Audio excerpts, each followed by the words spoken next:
안녕하세요 여러분, 철물박사TV의 철물가이드 메탈팬더입니다. 오늘은 수전이나 수도꼭지 이제 벽에다 붙이는 그런 종류들 있죠. 그런 거 시공하실 때 아주 편하게 사용할 수 있는 만능 수도 패킹이라는 제품을 간단하게 소개해 드리도록 하겠습니다. 일반적으로 이제 벽에서 나오는 배관에다가 이제 수전이나 수도꼭지를 설치할 때는 이렇게 테프론 테이프를 나사선인데 감아서 시공을 하는 게 일반적이죠. 이렇게 이런 식으로 한 10회 정도, 얇은 테프론 테이프 같은 경우에는 20회 정도 이렇게 테프론 테이프를 감아주고서 이제 설치를 하는 게 일반적입니다. 이제 벽 배관을 보시면은 벽 안에 이런 부속이 매립이 되어 있거든요. 이런 엘보 부속이 들어가 있는데 여기에다가 이제 수도꼭지를 이런 식으로 붙이는 방식이에요. 그런데 여기 테프론 테이프를 바르지 않으면은 나사산 부분이 제대로 실링이 되지 않아서 누수가 일어나게 됩니다. 그런데 이렇게 테프론 테이프로 작업을 할 때는 이렇게 감아서 넣겠죠. 감아서 넣었을 때 마지막 부분에서 첼라나 몽키 스패너 같은 공구로 꽉 잡아서 세게 돌려서 마감을 해줘야 되는데 이렇게 하다 보면은 엘보 부속이 찢어지거나 깨지거나 이렇게 손상되는 경우가 발생할 수 있습니다. 그리고 테프론 테이프를 또 너무 적게 감으면은 누수가 일어나고, 그렇다고 테프론 테이프를 또 너무 많이 감으면은 체결하는 게 힘들고, 이렇게 여러 가지 어려움이 있을 수가 있죠. 그런데 이때 이 만능 수도 패킹이라는 이 제품이 있으면은 테프론 테이프를 감지 않아도 되고 이제 맨손으로도 손쉽게 수전을 설치하실 수가 있습니다. 자, 이제 설치하는 방법은요, 이 만능 수도 패킹 이 위쪽으로 뾰족하게 솟아있는 이 부분을 수전 구멍에다가 맞춰서 이렇게 끼워줍니다. 그러고 나서 이제 벽 배관 나와 있는 데 있죠? 이 엘보 부속이 있는 데다가 바로 체결해 주시면 됩니다. 바로 이 상태에서 그냥 넣어서 그냥 조여주세요. 공구도 필요 없고요. 그냥 맨손으로 이렇게 너무 꽉 조이지 않아도 돼요. 어느 정도 적당히만 돌려서 조여주시면 됩니다. 네, 이렇게 하면 설치가 끝난 거예요. 자, 이제 물을 잠궈놓은 상태니까 계량기에서 물을 다시 틀어갖고 물이 새는지 안 새는지 한번 확인을 해봐야겠죠? 자, 지금 계량기에서 이제 물을 다시 틀고 왔고요.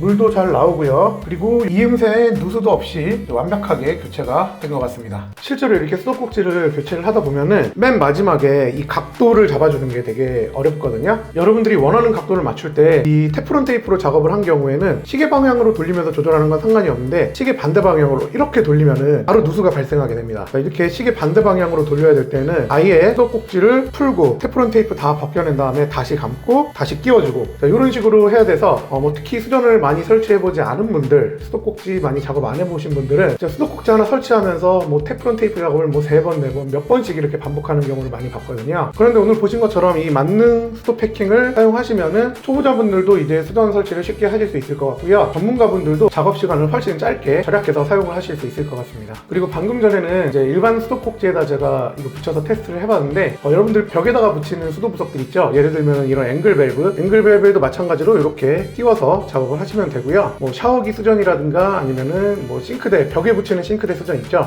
그런 데에도 똑같이 이렇게 응용해서 사용을 하실 수 있을 것 같습니다. 그리고 마지막으로 여러분들이 만능 수도 패킹을 사용할 때 주의할 점이 딱 한 가지가 있는데요. 이 엘보 부속 있죠? 제가 아까 전에 말씀드렸는데 이런 엘보 부속이 벽 안에 다 이렇게 들어가 있어서 요 이제 배관 부분만 이렇게 나오게 돼 있는데, 이 배관 부속을 잘 보면은 이 안쪽에 나사산 뒤쪽으로 턱이 살짝 올라와 있는 게 보일 거예요. 눈으로 잘 안 보이면은 손으로 만져보면은 끝부분에서 톡 올라오는 부분이 있거든요. 근데 이렇게 턱이 있는 부속에만 이 만능 수도 패킹을 사용할 수 있다는 겁니다. 대부분의 집에 시공이 돼 있는 벽 배관 보시면은 대부분 턱이 다 있을 거예요. 그런데 가끔 이제 턱이 없는 부속이 아주 가끔 있을 수도 있으니까 이 만능 수도 패킹 사용하기 전에 이 턱이 있는지 여부만 한번 확인하시고 작업을 하시면 될 것 같습니다. 특히 젠다이가 시공되어 있는 그런 욕실 같은 경우에는 이런 기본 엘보 부속에다가 이런 식으로 서비스 니플이라고 이 긴 거를 따로 이렇게 끼워서 이 상태 앞에 젠다이를 시공을 해서 이렇게 나와 있는 경우가 있거든요. 이런 서비스 니플 긴 게 들어간 경우에는 거의 턱이 없기 때문에 이 부분을 여러분들이 한번 참고로 알아두시면 좋을 것 같습니다. 오늘은 간단하게 이 만능 수도 패킹이라는 물건을 소개해 드려봤는데요. 수전 설치 난이도가 되게 쉬워지고 작업 속도도 빨라지기 때문에 아까 말씀드렸던 것처럼 초보자분들부터 전문가분들까지 폭넓게 아주 많은 분들이 유용하게 사용하실 수 있을 것 같습니다. 오늘 영상은 이쯤에서 마치도록 하겠고요. 저는 다음번에 더 유익한 영상으로 다시 찾아뵙도록 하겠습니다. 감사합니다.